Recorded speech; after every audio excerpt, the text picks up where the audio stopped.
கர்த்தருக்கு ஸ்தோத்திரம். மார்ச் 7. கிறிஸ்துவுக்குள் பிரியமானவர்களே, அனுதினமும் தேவனோடு. இன்றைய தலைப்பு: பொறுமைக்கு இல்லை வெறுமை. பொறுமையினால் உங்கள் ஆத்துமாக்களை காத்து கொள்ளுங்கள். லூக்கா 21:19. பொறுமையே கிறிஸ்தவத்தின் தனித்துவம். கிறிஸ்துவுக்குள் அன்பானவர்களே, பொறுத்தார் பூமி ஆழ்வார் என்பது நம் முன்னோர்களின் கூற்று. அதுபோலவே கிறிஸ்தவர்களாகிய நாமும் பொறுமையை காத்து கொண்டால் விண்ணவரின் நாட்டை சுதந்திரித்துக் கொள்ளலாம். உடற்பயிற்சியின் உண்மை: தினந்தோறும் காலையில் ஜாக்கிங் மற்றும் உடற்பயிற்சிகளில் ஈடுபடும் நண்பர்களுக்கு உடல் வலி இருக்கத்தான் செய்யும். ஆனால் தினந்தோறும் அந்த வலியை பொருட்படுத்தாமல் அதன் பலனை எதிர்பார்த்து வாழும்போது உடல் ரீதியான பலனை பெறலாம். கிறிஸ்தவ வாழ்க்கை பயணம்: இதுபோல கிறிஸ்தவ வாழ்க்கை பயணத்திலும் மேடுகள், முட்கள், பள்ளங்கள் இயல்பான ஒன்று.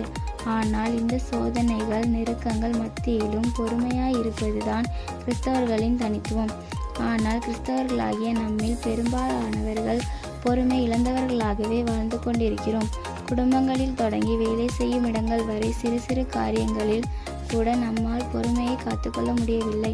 விசுவாச பாதையில் பொறுமையின் பலன்: இயேசு கிறிஸ்து நமக்கு நேராக வந்த எல்லா உபத்திரங்களிலும் பொறுமையை வெளிப்படுத்தினார்.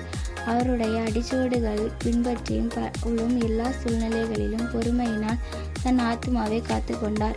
பாதைகள் எங்கும் தடைகள், போராட்டங்கள் இருந்தாலும் அதை தவிர்த்துவிட்டு பொறுமையுடன் எறும்பை போல் கடந்து செல்ல வேண்டும். இன்றைய முடிவு: இன்றைக்கே நம் வாழ்வில் நாம் கடந்து செல்லும் சிறு சிறு காரியங்களில் பொறுமையை காத்து கொள்ள முடிவெடுப்போமா? பொறுமையுடைய நபரின் வாழ்க்கை உலகத்திலும் சிறக்கிறது மட்டுமல்ல, தேவனுடைய நாட்டிலும் ஆத்துமாவை சேர்க்கிறது. பொறுமையின் கனி: பொறுமையை செயல்படுத்துவது நமக்கு சிரமமாக இருக்கலாம். ஆனால் நாம் பிறருக்கு கொடுக்கும் கனி இனிமையானது. கடுக்காய் போல் கடினமாயிராதே, அவசரத்தால் ஆசிகளை பெற மாட்டாயே. பொறுமையினால் வாழ்வில் வெறுமையாகி போக மாட்டாயே. ஆமென்.